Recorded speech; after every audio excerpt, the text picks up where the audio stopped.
I work as a regional ecologist for Bush Heritage Australia, and what that entails is doing survey work, monitoring work, looking at the plants and animals and trying to describe the patterns and feed that into adaptive management. My role, I guess, is to try and look at how plants and how animals respond to such things as fire and flood as well as dry. So I think any sort of management decisions need to be underpinned by good science, and hopefully some of the work that I'm doing can feed into that process. This region is unique in that we could probably see a landscape where we've got conservation and production existing not only side by side but in the same paddock. I think we can have economically viable production systems with good conservation outcomes. I think it's a pretty unique part of Australia. It's a unique part of the world, really. It's got a really diverse landscape, a lot of really interesting plants, animals, communities, and so from an ecological perspective, it's really quite interesting. I've seen it in a range of different conditions over the last 15 years. I was lucky enough with Adam actually to fly over far western Queensland during the floods in 2010.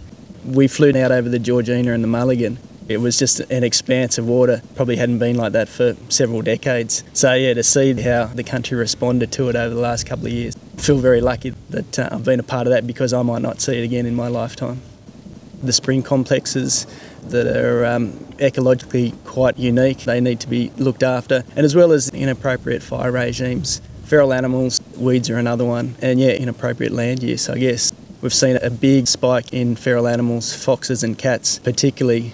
After the last few years, we've had a big increase in the vegetation, big increase in the small mammals particularly. And so what happens, those guys sort of go up as all the food increases, but they'll start to wane off again. And that's the boom-bust cycle that that this country is so renowned for. But as the little animals are reducing, the number of predators, particularly foxes and cats, are still really high. So you get to this sort of critical point where the little guys are decreasing, but the predation pressure is really quite immense. And we're finding some of the gut contents of some of the cats are full of native birds and mammals and lizards. So it's hard to say what the impact is, but it's likely to be really quite immense at this time.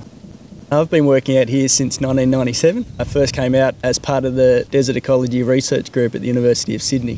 When I was going through university, I was hung up on being a marine science student. I was going to go and swing in a hammock on the Great Barrier Reef, and I came out and when you go through that Channel Country and then you get into the Simpson Desert, into those dune fields, it's there's something quite remarkable. I'm not sure what it is. Someone once said to me that when you sleep under the moon in a swag, it attaches a heart to your soul that keeps you coming back every time.